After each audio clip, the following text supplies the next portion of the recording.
Let's get going.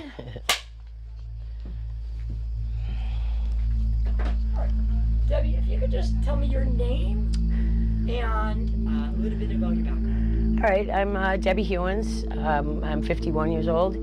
I've lived in Maine for about 18 years. Before Maine, I was in the Bridgewater Triangle area. I lived from 9 years old till in my 30s. How old were you when you had your first encounter with what we discussed as a non-human intelligence? Well, it's my first memories are of being, with them, encounters. I don't know, first memories are what, 4 or 5 years old, I think. My first memories having to do with this would be, there's a feeling that you get all day. You can just feel, you know they're gonna come and pay you a visit at night.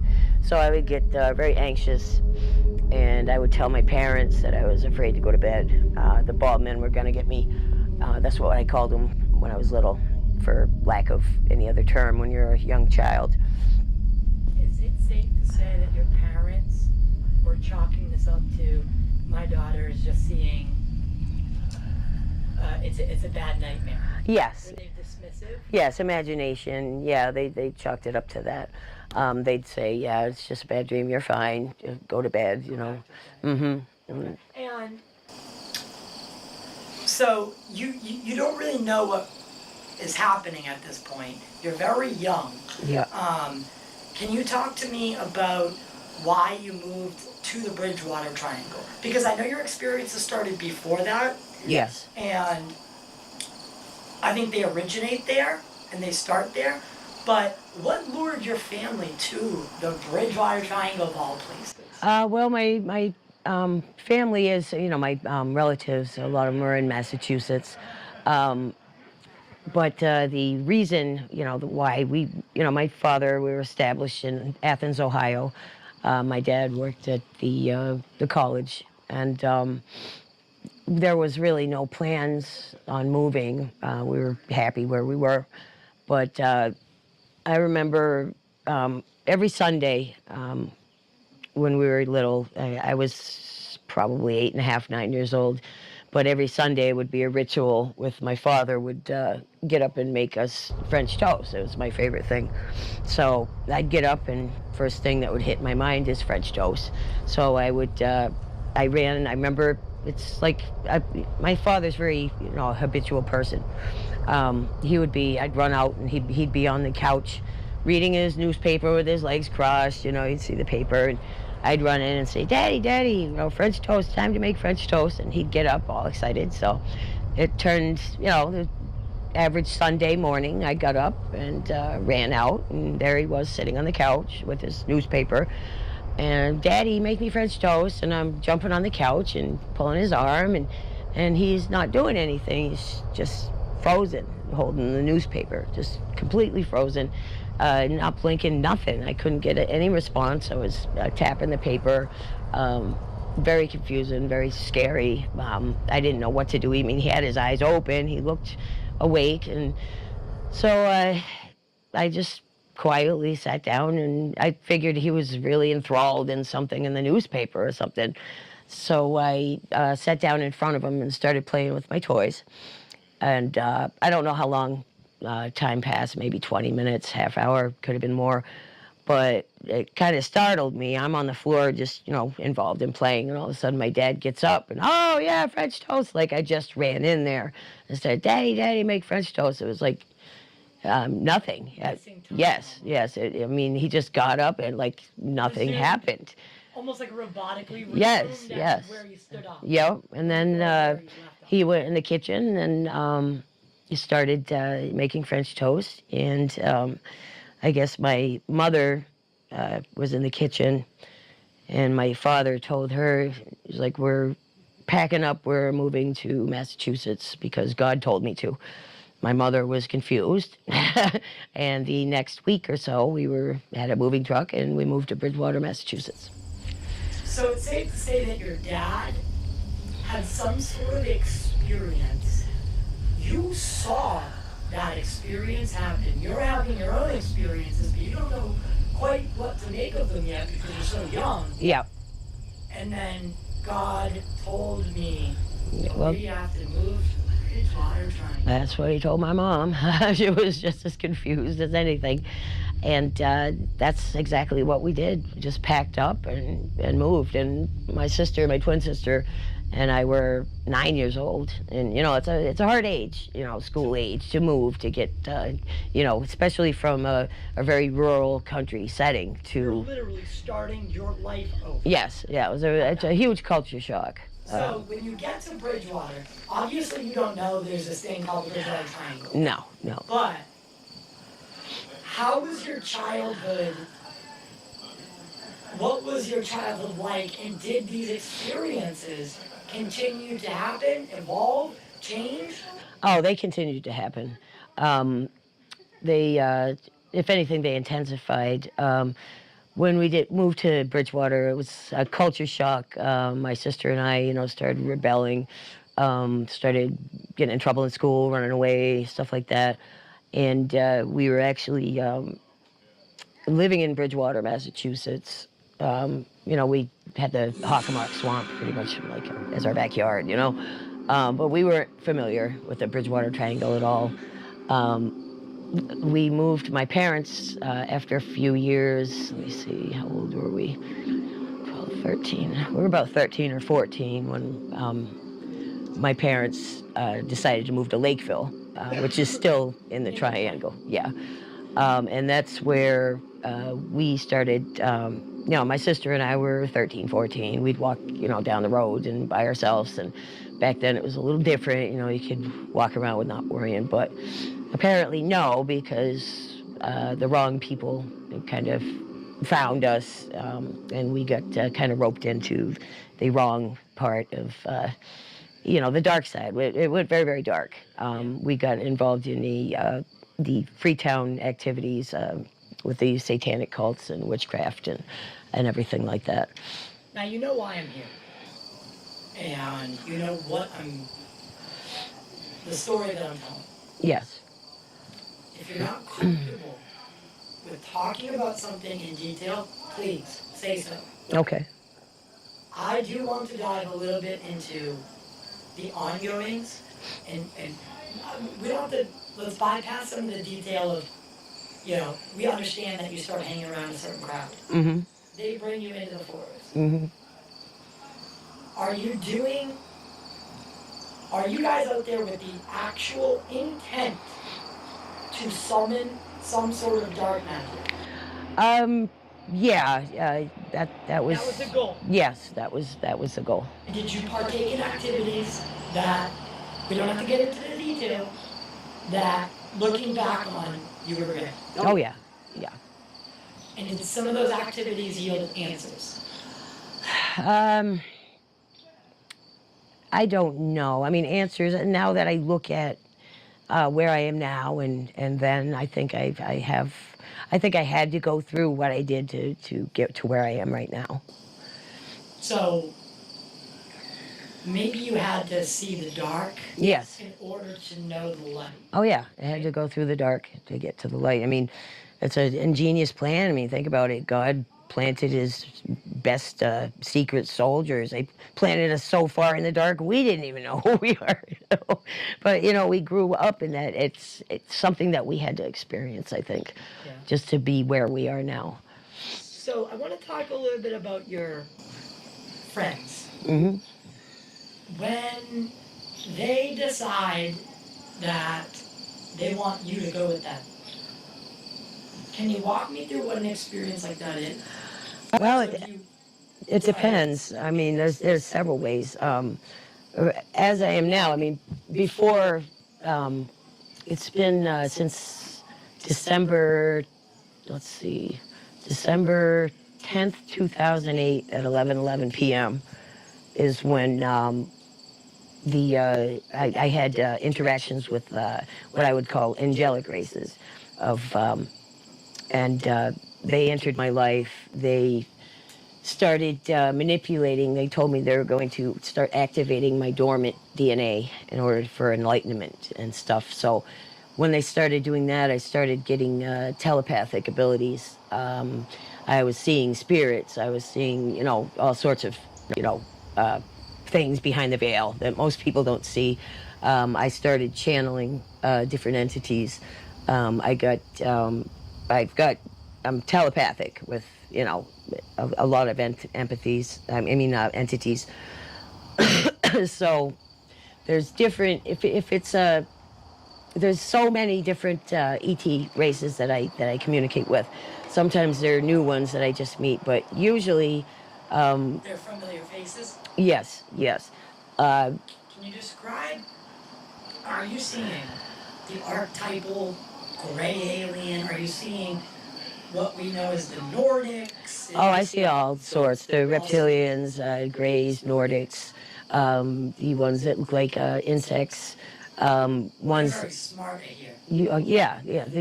All these beings are highly intelligent, and they know everything about us because they're telepathic. So and a lot of these beings, these entities, will use that. Like the dark entities will use your memories and your fears to manipulate you and to scare you or whatever. And what they do is these entities, a lot of them, they feed on our energies, they feed on our fears, on our negative emotions.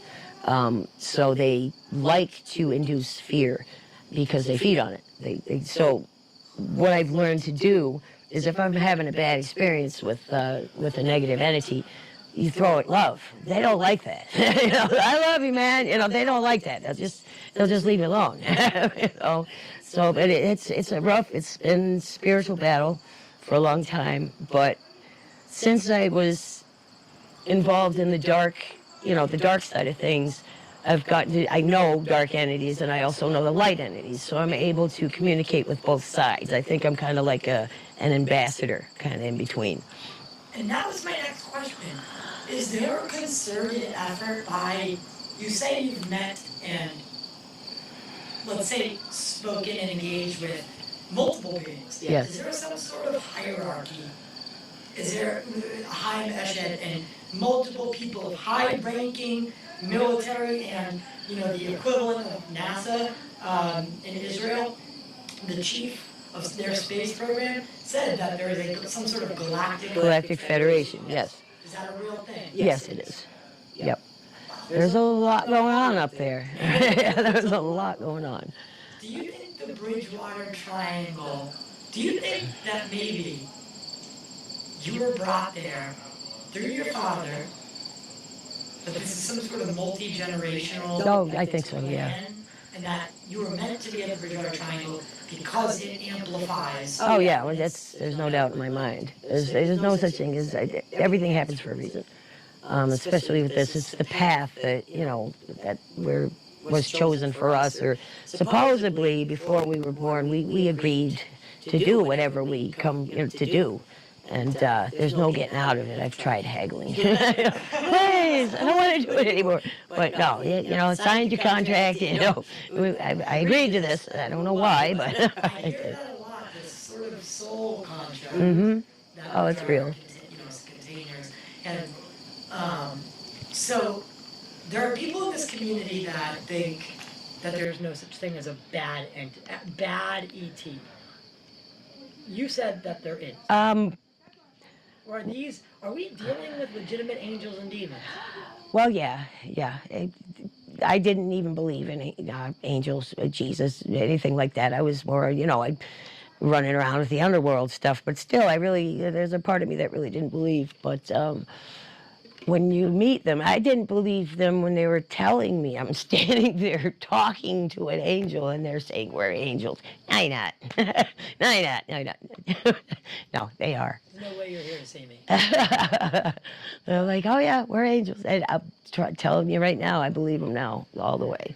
So do you think that our fundamental religious beliefs, they did derive from actual events? Yes. And I believe all religions have pieces of the truth. You know, every religion has pieces of the truth, but I mean, where they are in certain parts of the world, things are different. Things are interpreted differently.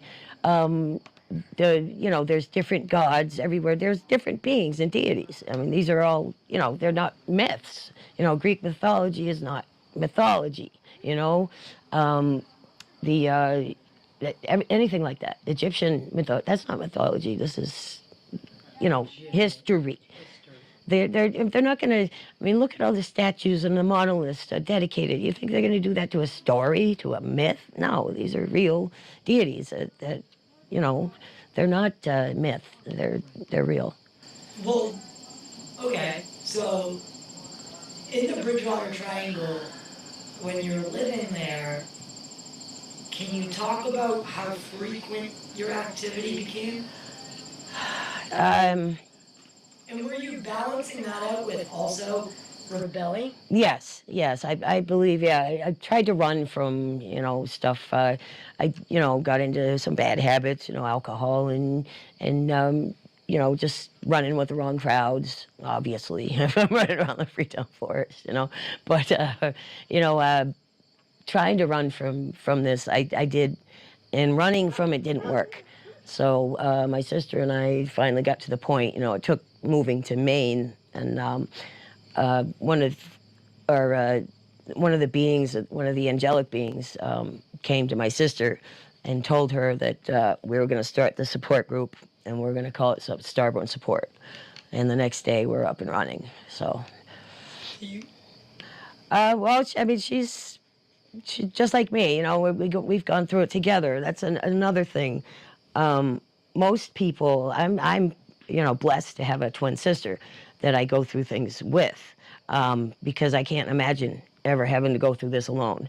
Right now, I mean, the stigmatism with the aliens and stuff, it's not so, taboo, and you don't look so crazy nowadays. But, I mean, I can't imagine, way back. It's still, like, now I couldn't imagine going through it alone and talking about it. And, I can't imagine having to do this alone.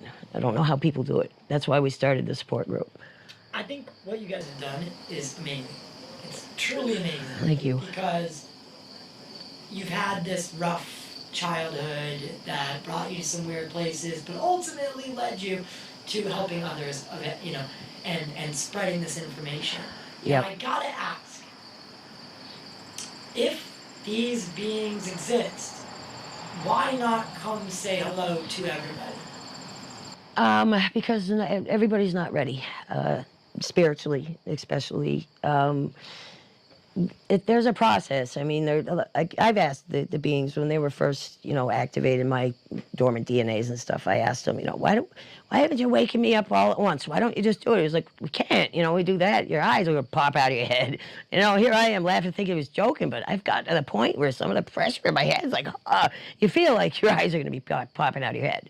Because, I mean, the sensations, it's not easy. It's very uncomfortable changing.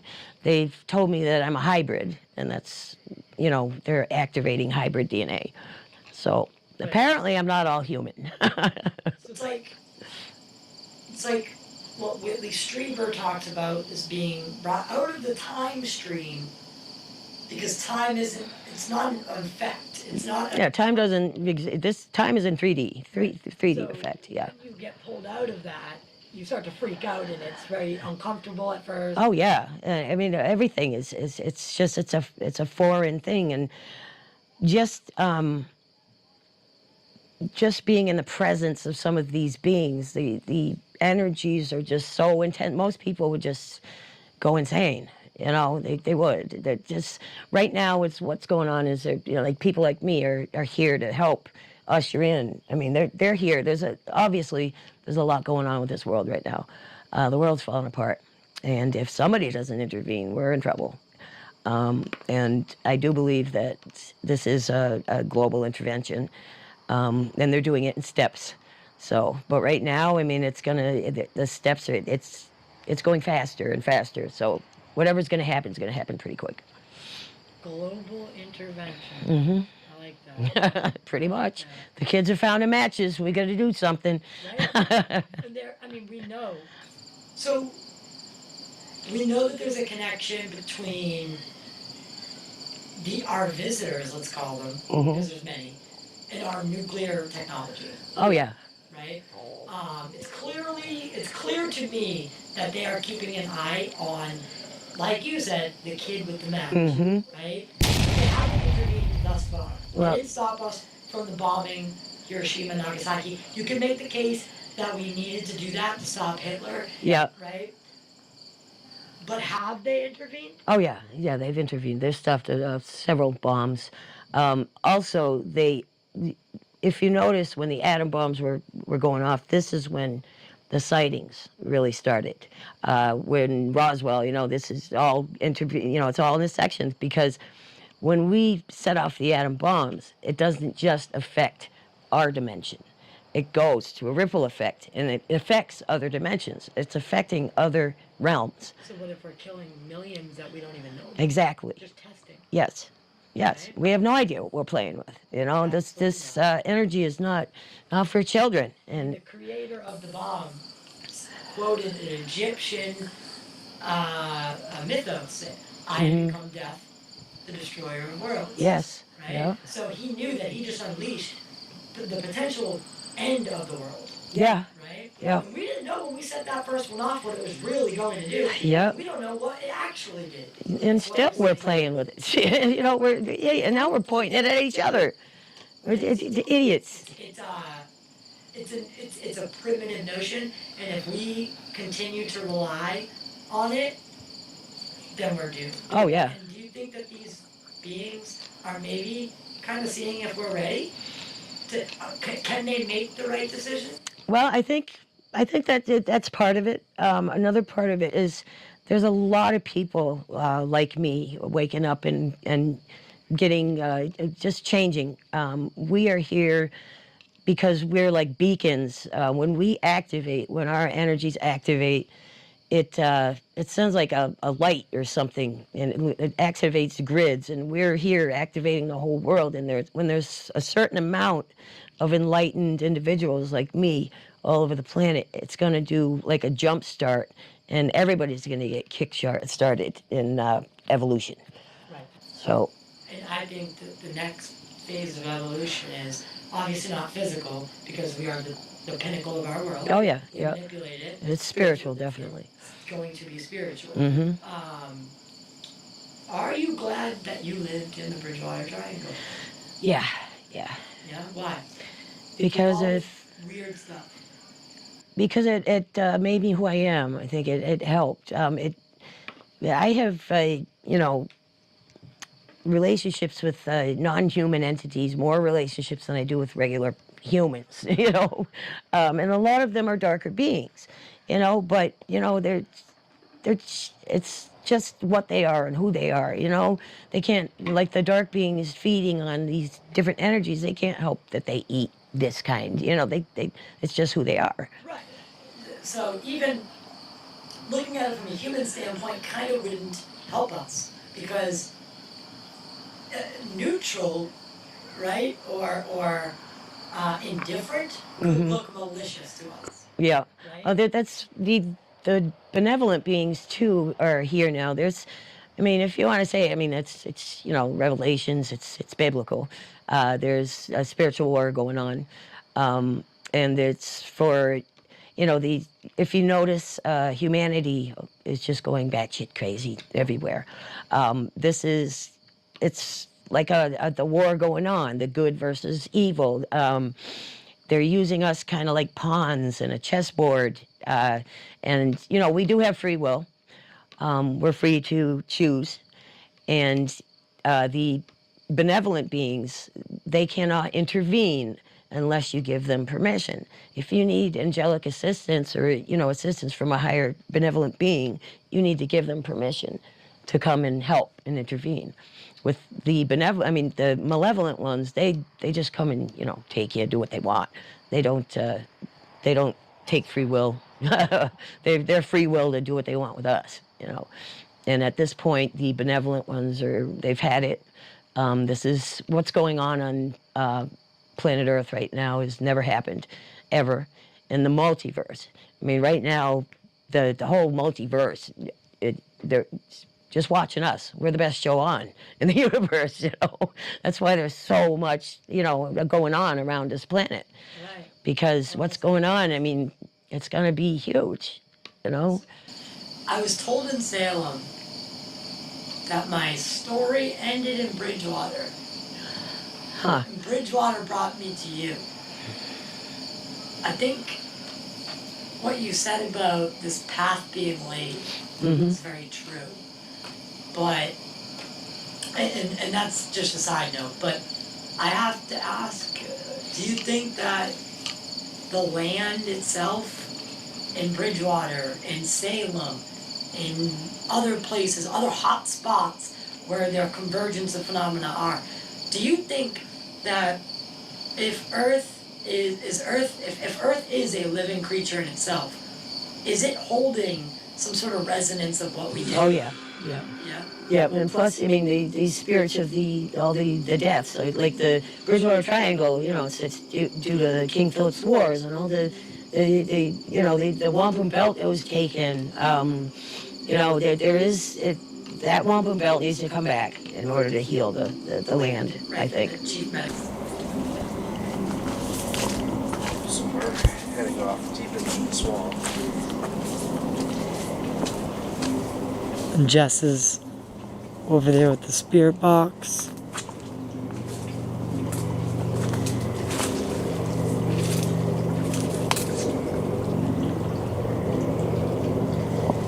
This place gives me the creeps, man. So you're seeing beyond the veil. Oh yeah. And I was told in Salem there's a wave coming.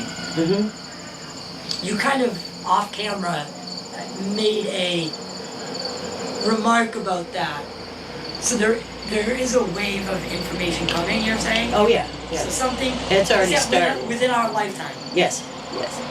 Yeah, and there's no stopping it. I mean, humanity, they might want to keep it, but this is way bigger than humanity. We're not going to be able to stop it, you know. Before, I think at this point, if there is some sort of intervention, then the human species, and maybe even the world is doomed because of people and their stupid bombs. Right. Really. Right, the war games. Yes. They need to end. Yeah, they do. We need to ascend from that in order to become the next Yes. thing.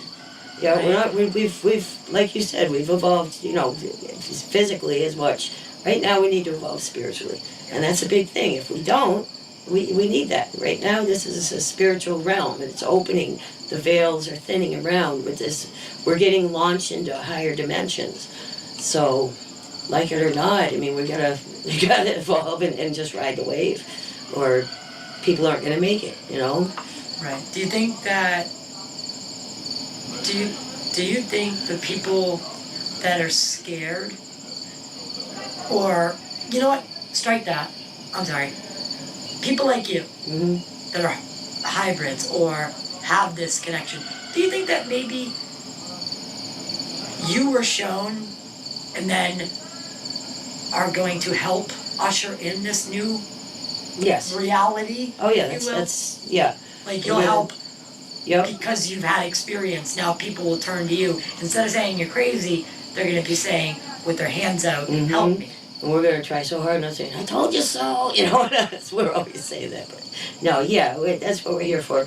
Do you know about anything about like the Native American prophecy, the Rainbow Warriors, or the 144,000 biblical? Do you know about that? It sounds familiar. There's going to be the 144,000 in the Bible are the ones here that are going to assist. And it's also in the Native American prophecies, the Rainbow Warriors. There's going to be a certain amount of people that is going on right now that are going to be like activated, which is going on right now, to help humanity ascend. Yeah, you're this gonna next dimension, to this higher consciousness. Yes, yeah, we're going into another realm of consciousness. This telepathy is going to be. There's going to be no lies anymore. Nobody's going to be able to lie because everybody's going to know. Wow. You can't lie. There's no lies, no secrets. I mean, that's Joe Rogan's been saying that a lot. Oh, it's true. I love Joe Rogan. About AI specifically. Oh, yeah?